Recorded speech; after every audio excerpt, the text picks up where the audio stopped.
प्रणाम जी। गुरु पूर्णिमा के अवसर पर हर कोई गुरु के विषय में जानना चाहते हैं। लेकिन किसी-किसी का प्रश्न हो सकता है, क्या गुरु के विषय में जानने की आवश्यकता भी है या नहीं? जिस हिसाब से संसार आज आगे बढ़ रहा है, वैसे तो सांसारिक व्यक्तियों को सच्चा गुरु की कोई आवश्यकता नहीं है।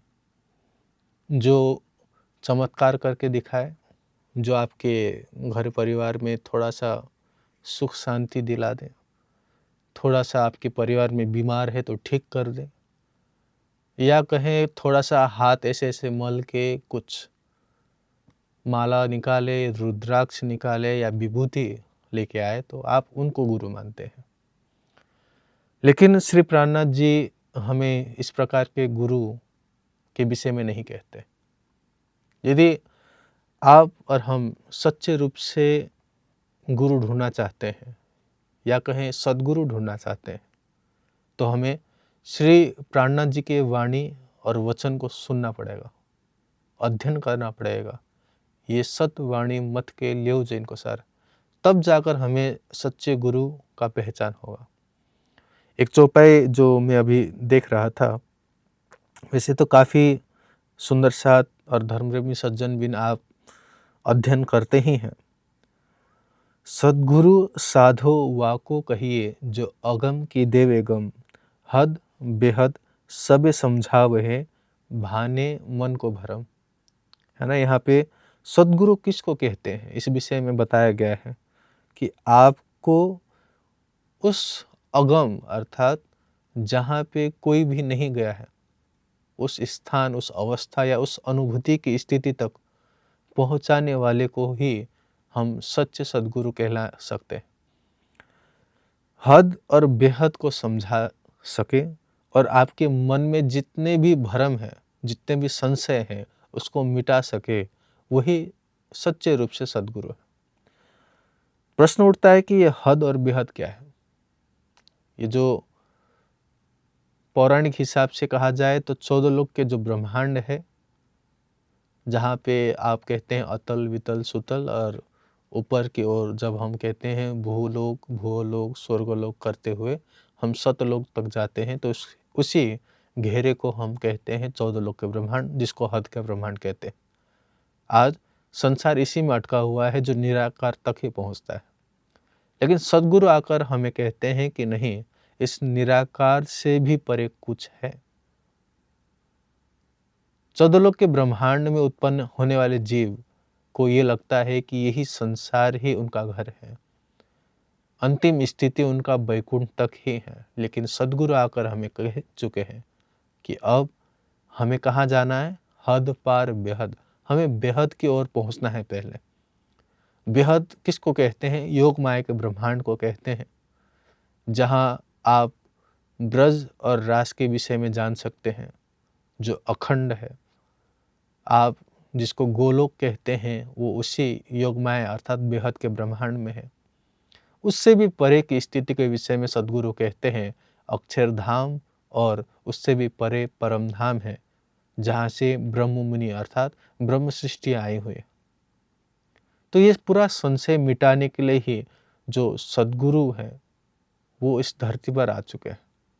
लेकिन बात सत्य यही है, सद्गुरु उस परमात्मा को भी हम कहते हैं। वैसे देखा जाए, महर्षि दयानंद जी ने सत्यार्थ प्रकाश उन्होंने लिखा है, जिसमें शुरुआत के अध्याय में 100 परमात्मा के नाम कहे गए हैं, जिसमें गुरु भी एक परमात्मा का नाम है।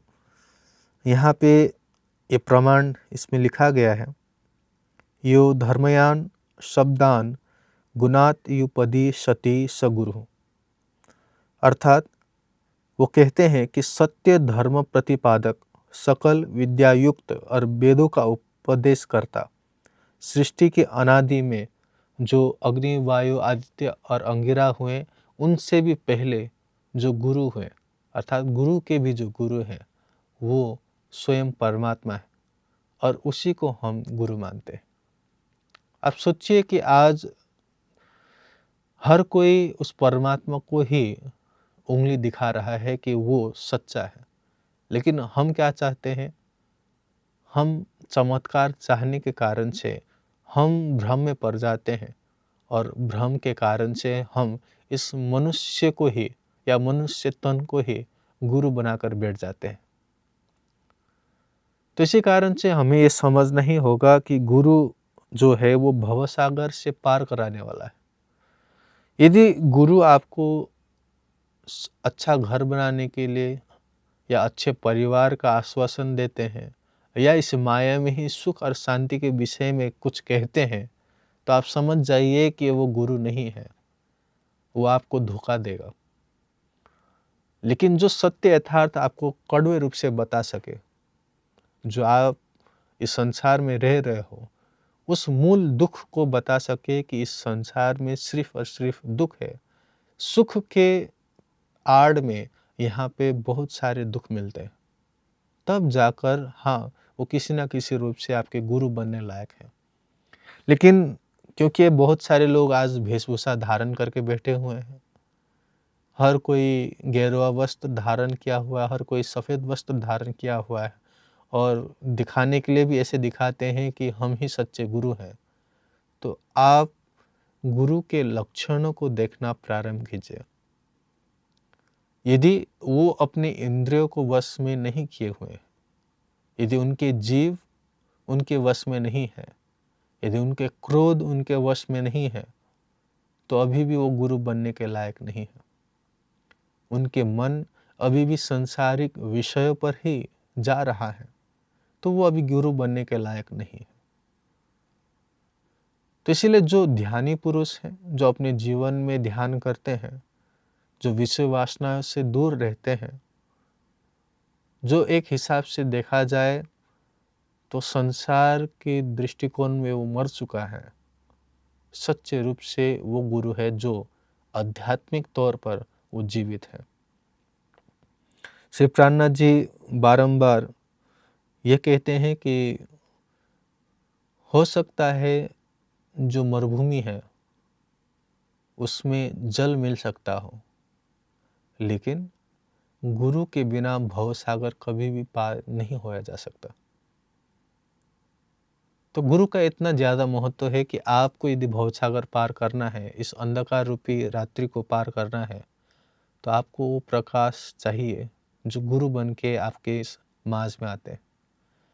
लेकिन क्योंकि हमें ये अंधकार अंधकार नहीं लगता, ये दुख का जो संसार है वो सुख लगता है, तो सच में सामने गुरु भी आ जाते हैं, तब भी हम उनका पहचान इसलिए नहीं कर पाते क्योंकि हम शिष्य बनने के अभी इच्छुक नहीं हैं।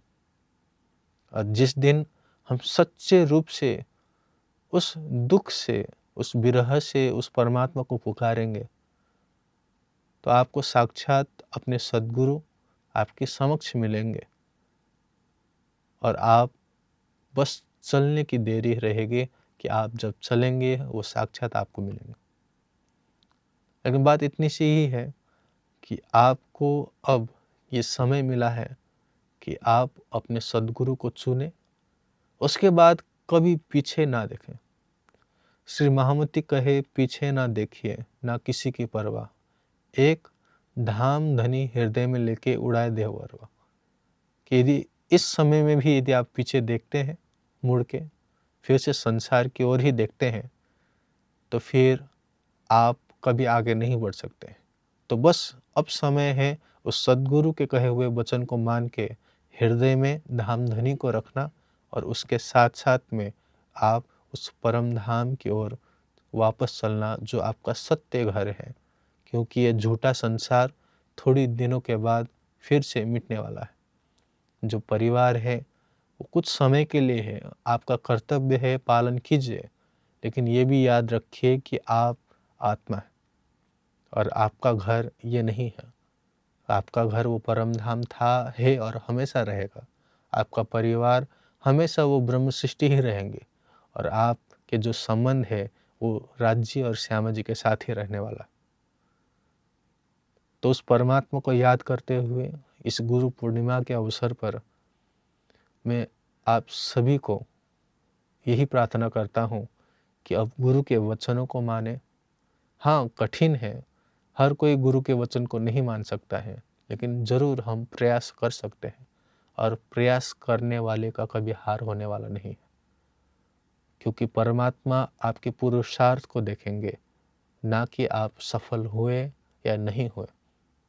तो आइए आज से ही हम पुरुषार्थ करें, अपने जीवन को एक उच्च स्थिति तक पहुंचाने की इच्छा रखें और अपने सद्गुरु के चरणों प्रति समर्पित हों।